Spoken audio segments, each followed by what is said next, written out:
All right.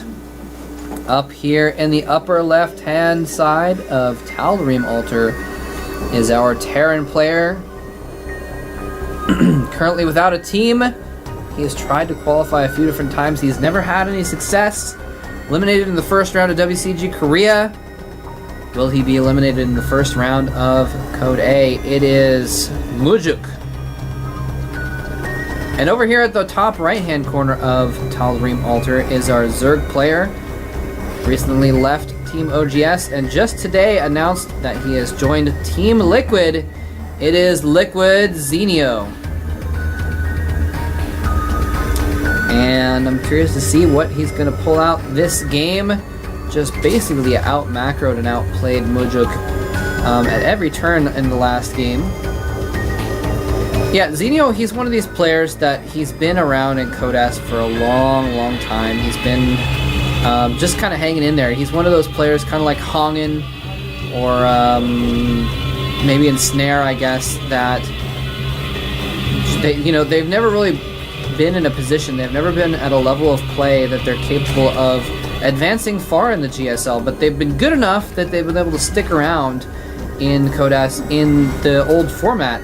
And that's one of the reasons why we changed the format of the GSL, is because we had just kind of the player pool was getting a little bit stale, because you had players like Zenio or Hongen that just managed to win one game in Code S group, or managed to win a couple games in the up and down matches, and barely stay in over and over again every season without really showing too much in the way of advancing.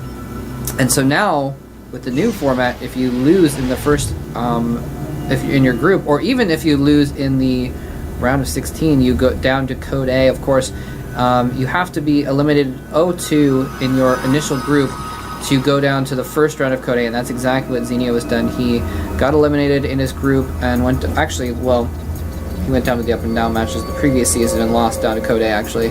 So I was thinking of the other situation. Anyway, point being, this is the last chance for Zenio. He is down in Code A now, fighting for survival, and he is one win away from taking that situation, though.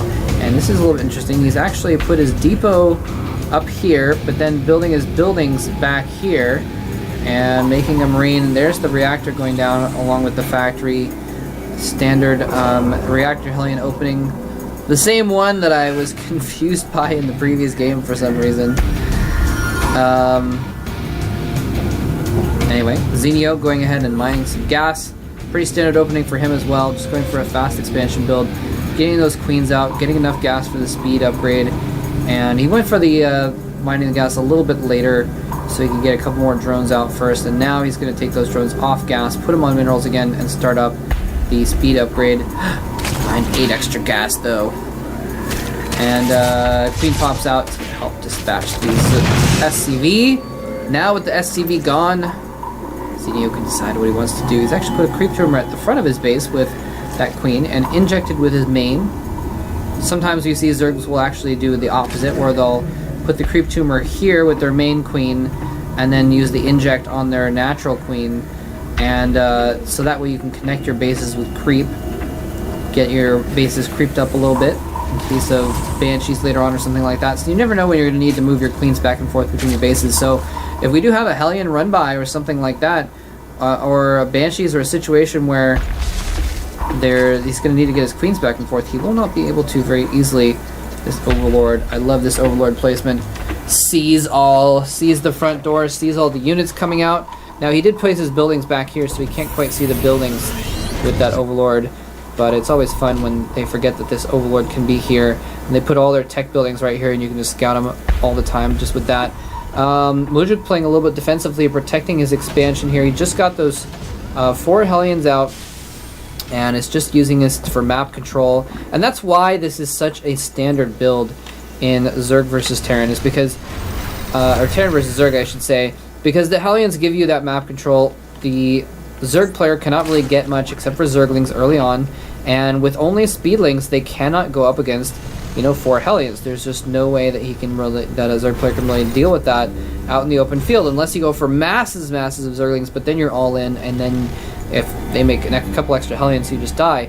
So you take map control with these Hellions, you enable yourself to stop any Zergling aggression that happens early on, and so you can secure your expansion very quickly. So that's why we see the Reactor Hellion expand becoming basically a standard recently. Zenio's got this third queen out, he's starting to creep things up, except for here, no creep there. It's got a few roaches out as well, and this has become a, well, I was going to say a standard counter, but we're seeing more of it. It's not quite the standard yet, but... Uh-oh, an Overlord just died somewhere, I think. Did you get that Overlord? Yep. Lifted a barracks up, killed the Overlord. Unless it looks like maybe the Overlord was retreating or something like that.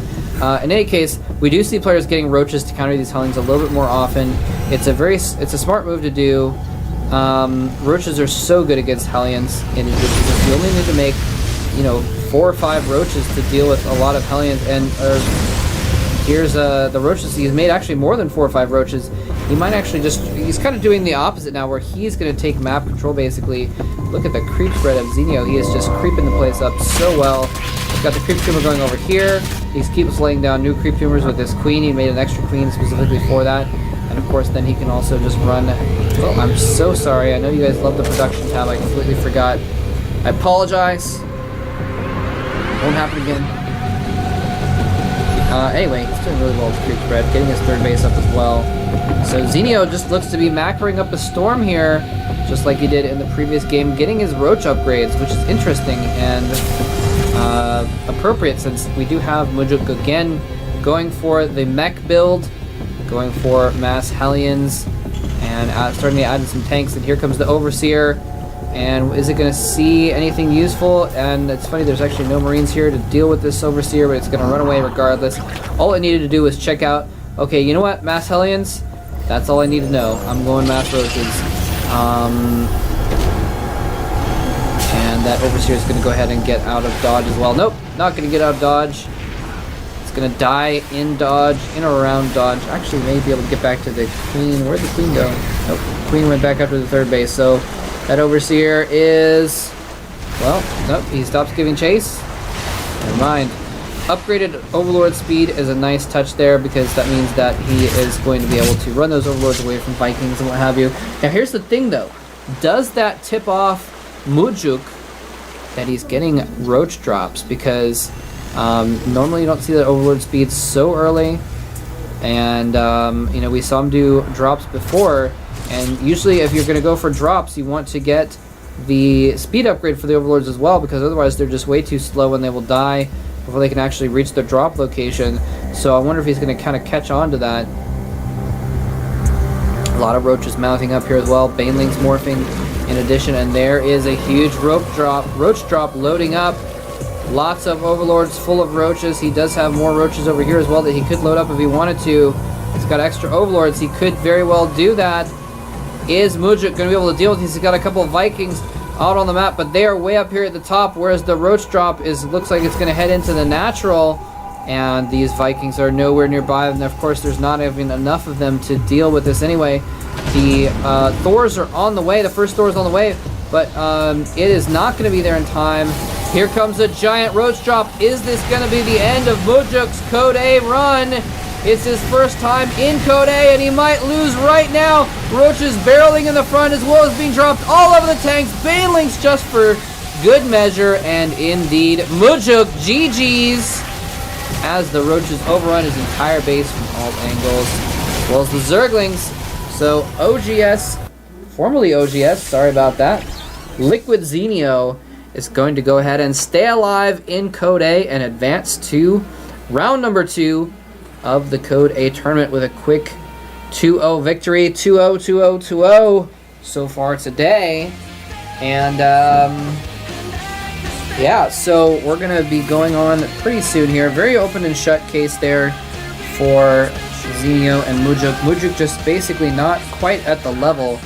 I'm talking about how Zenio is not quite at the level of the top Code S players in order to advance. Well, Mujuk doesn't appear to be quite at that level either. Of the Code A. I mean, he got into Code A. It's extremely tough to get in, but he's going to have to pick up his skills a little bit he's going to be able to actually succeed in Code A, assuming he qualifies again another season. So that is going to do it for Zenio versus Mujuk. We're going to take another quick break. Don't go anywhere. We're going to be back in just a few. Make sure go ahead and watch over at Doa and Wolf casting on the primary stream for the next few minutes while we get the next games set up. It is going to be Bomber versus Hope Torture. Yes, Bomber, former champion of MLG, very extremely strong player, is down in Code A, didn't do very well in the up and down matches at all. So here he is in Code A, and he's going to be playing against Hope Torture, who a lot of people thought was washed up and was not going to play again, but he has actually managed to qualify for Code A once again, so it's going to be a very interesting match.